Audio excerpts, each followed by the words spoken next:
এরপরে প্রশ্ন হলো, হিন্দুদের হোটেলে খাবার খাওয়া যাবে কিনা, ইসলাম কি বলে? হিন্দু বা খ্রিস্টান বা অন্য ধর্মাবলম্বীরা যদি কোনো হোটেল, খাবারের হোটেল ইত্যাদি করেন, সে খাবারের হোটেল, খাবারের দোকানে যদি আপনি খাবার খান, সেটা জায়েজ হবে যদি সেটা হালাল খাবার হয়। হালাল খাবার হলে সেটা আপনি কার দোকানে খাচ্ছেন সেটা বিষয় না। হারাম খানা যদি হয়, সেটা ইমাম সাহেবের বাসায় বসেও খান, তাও সেটা কি হবে? আর হালাল খানা যদি কোনো অমুসলমান, অন্য ধর্মের মানুষ হিন্দুর বাসায় বসেও খান, কিন্তু খানাটা হালাল হয়, তাহলে ওটা খাওয়া কি হবে? একটা আপেল হালাল, এটা আপনাকে তিনি দিয়েছেন, আপনি খাচ্ছেন।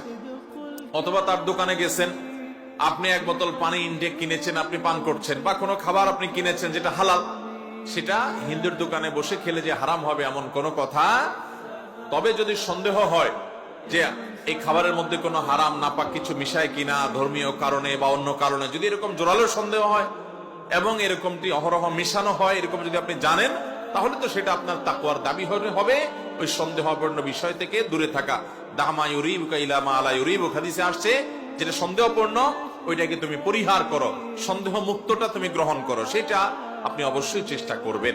কিন্তু আপনি মুসলমানের দোকানে খান আর হিন্দুর দোকানে খান, মূল দেখতে হবে যে আপনার খাবারটা হালাল কিনা, সে হারাম দিচ্ছে কিনা, বা আপনি হারাম টাকা দিয়ে কিনে খাচ্ছেন কিনা, এটা হলো মূল বিষয়। যেটা খাচ্ছেন সেটা যদি হালাল হয়, তাহলে কোথায় বসে খাচ্ছেন এটা ম্যাটার না, ওটা আপনি খেতে পারেন।